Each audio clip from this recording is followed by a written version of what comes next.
يا الله.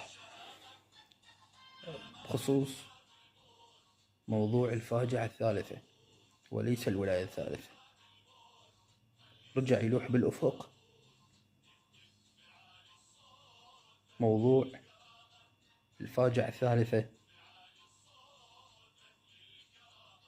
لنور المالكي، مدري جواد المالكي، مدري نوري كامل المالكي، مدري جواد كامل المالكي، مدري النوري لازم، مدري كامل لازم،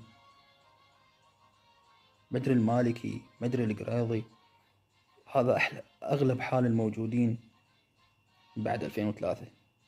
ما نعرف حتى اسمه الحقيقي، منتحل شخصية، جايب اسم شخص آخر خلى على اسمه. على أي حال، بقى موضوع الفاجعة الثالثة.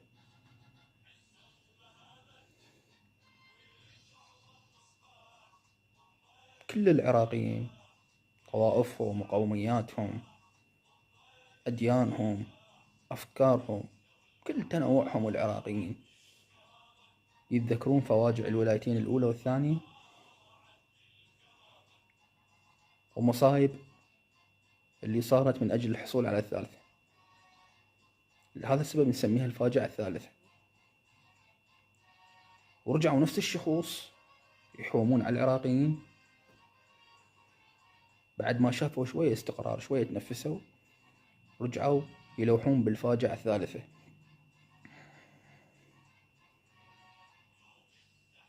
هي مو عشاير، هي مو قبائل، هي مو مباراة كرة قدم، احنا مو حقل تجارب حتى تجيبون الفاجعة الثالثة مرة أخرى.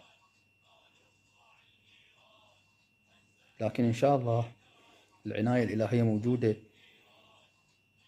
والظالم على والأظلم على الظالم، يسلط الأظلم على الظالم. زين، العناية الإلهية موجودة، والرسائل السماوية موجودة، والخيرين بهذا البلد والوطنيين والشرفاء ما راح يسمحون بهذا الشيء، وراح يوقفون الفاجعة الثالثة. شو تبيعون بعد؟